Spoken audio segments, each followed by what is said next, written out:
आज राष्ट्रीय जनतांत्रिक गठबंधन नेशनल डेमोक्रेटिक अलायंस का चीफ मिनिस्टर्स काउंसिल की मीटिंग आज चंडीगढ़ में हुई, जिसमें हमारे सभी एनडीए गवर्नमेंट के मुख्यमंत्री और उप मुख्यमंत्रियों ने भाग लिया।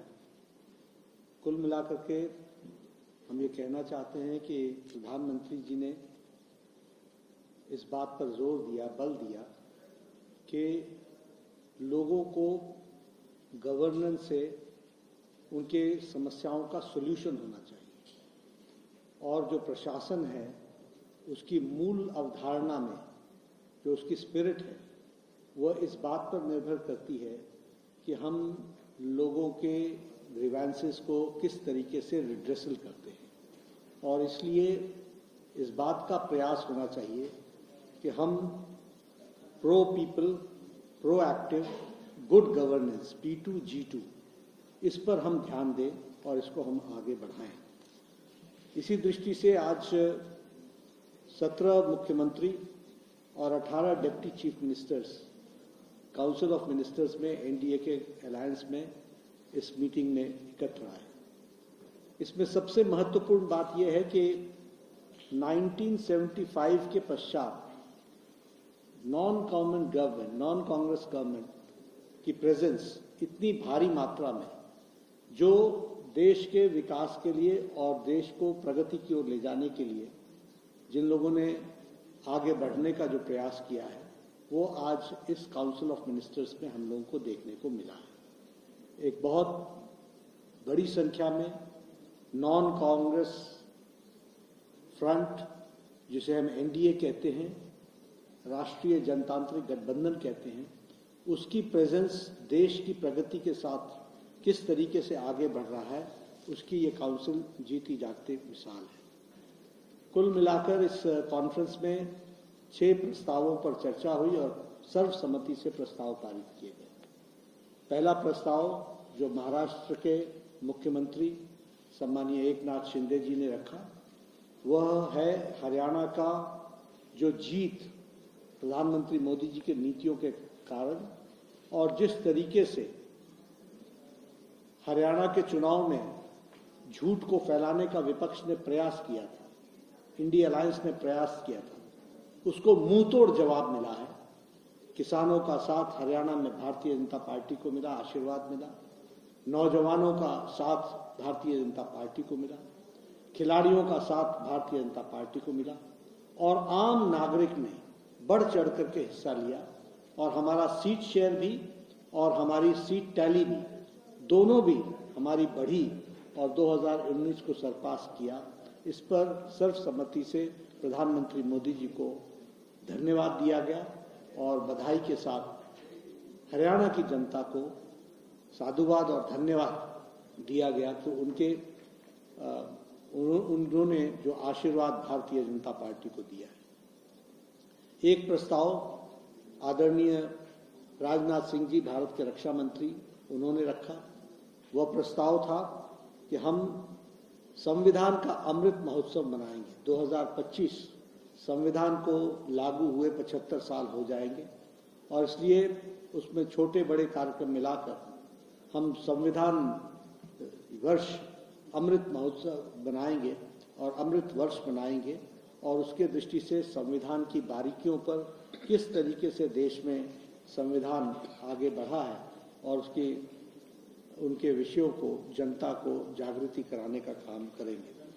इसमें मैं यह बात भी कहना चाहता हूं कि प्रधानमंत्री जी ने इस पर अपनी ऑब्जर्वेशन दी कि आज हम सबके लिए कल का दिन बहुत खुशी का विषय है कि कल जो जम्मू कश्मीर में शपथ ग्रहण का कार्यक्रम हुआ वह कार्यक्रम भारत के संविधान के तहत पहली बार आजाद भारत में हुआ। यह बताता है संविधान की ताकत और यह बताता है धारा 370 का एब्रोगेशन का अर्थ क्या होता है। इसके पहले ओथ टेकिंग, शपथ ग्रहण कार्यक्रम वो जम्मू कश्मीर के संविधान के तहत होता था। पहली बार आजाद भारत में मोदी जी के नेतृत्व में जम्मू कश्मीर में भी शपथ ग्रहण समारोह भारत के संविधान के अनुरूप हुआ। इस ऑब्जर्वेशन को भी हम सब लोगों ने सुना। एक प्रस्ताव में अमित शाह जी ने हम सबको ध्यान में लाया है कि 50 वर्ष इमरजेंसी को लगे हुए हुआ और 50 वर्ष पूर्व इमरजेंसी की हत्या हुई 1975 में। 2025 में हम जो प्रजातंत्र की हत्या हुई है उसके बारे में भी हम चर्चा करेंगे और ये जो संविधान की हत्या करने वाले लोग हैं उनका भी पर्दाफाश करेंगे और जनता में इस बात को बताएंगे कि किस तरीके से संविधान को कुचलने की उसके मूल धाराओं का गला घोटने का प्रयास हुआ है। इस बात को भी हम रखेंगे और ये प्रस्ताव रखा गया।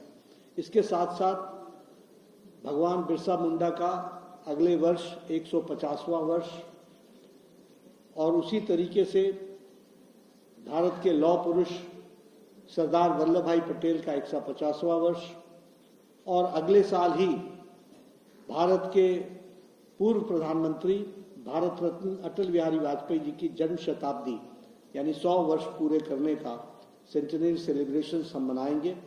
और इस तरीके से हमने प्रस्ताव पारित करके इन कार्यक्रमों को एनडीए की सरकार और हमारी सभी एनडीए घटक दल के जो सदस्य हैं वो सब इनको 2025 में मनाने वाले हैं।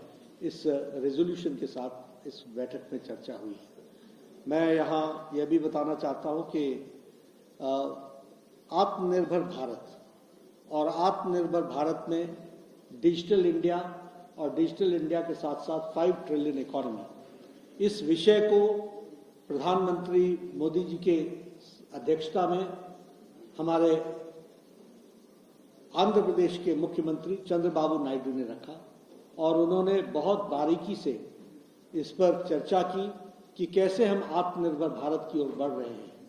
और हमारे उत्तराखंड के मुख्यमंत्री श्री पुष्कर सिंह धामी ने उसमें डिजिटल इंडिया में किस तरीके से हम लोगों ने प्रोग्रेस किया है उसके बारे में चर्चा की।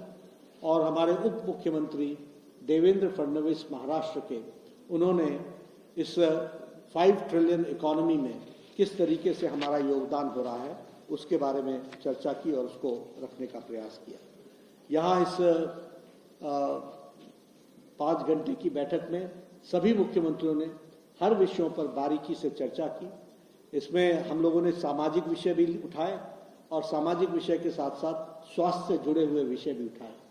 टीबी मुक्त भारत हम कैसे उस ओर अग्रसर हुए हैं और उसमें प्रधानमंत्री जी ने इस बात पर बल दिया कि हम जन भागीदारी से इसको हम टीबी मुक्त भारत बना सकते हैं, उस पर जोर दिया।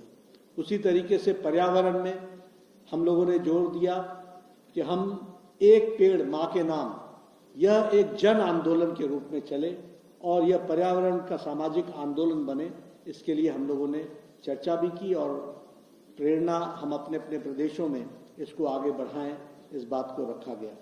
और इसी के साथ साथ हम लोगों ने इस तय किया कि हम स्वच्छता अभियान उसको पूरी ताकत दे करके आगे बढ़ाने का काम करें। प्रधानमंत्री मोदी जी ने स्वच्छता अभियान को भी जन आंदोलन के रूप में जागृति लाने में नए नए कार्यक्रमों को हम किस तरीके से आगे बढ़ा सकते हैं उस पर जोर दिया। हमारे प्रधानमंत्री जी ने अपने कंक्लूडिंग रिमार्क्स में 11 बिंदुओं को हम सबके सामने रखा है, जिसको हम आपको डिटेल प्रेस नोट में भेजेंगे। और सभी लोगों ने, सभी मुख्यमंत्रियों ने और सभी उप मुख्यमंत्रियों ने इस बैठक को बहुत ही सार्थक माना है और एक तरीके से नई ऊर्जा, नई उमंग के साथ हम इन लक्ष्यों को हासिल करेंगे, इसका हम लोगों ने रिजॉल्व किया है, इसका हम लोगों ने प्रण लिया है। तो मैं समझता हूं कि यह बैठक 5 घंटे जो चली प्रधानमंत्री मोदी जी के नेतृत्व में, वो बहुत ही सार्थक बैठक और देश को आगे ले जाने के लिए महत्वपूर्ण पहलुओं पर, बारीकियों पर चर्चा हुई। और मैं यह भी कहूंगा, जैसा कि हम सबका ऑब्जर्वेशन बना और प्रधानमंत्री जी ने इस बात को कहा भी कि नॉन कांग्रेस एक कांग्लोमरेशन इतना बड़ा, जो पहली बार इस तरीके से देश की प्रगति को अपने दृष्टि से आगे बढ़ाने के लिए एक रिजॉल्व करके आगे बढ़ा है। मुझे उम्मीद है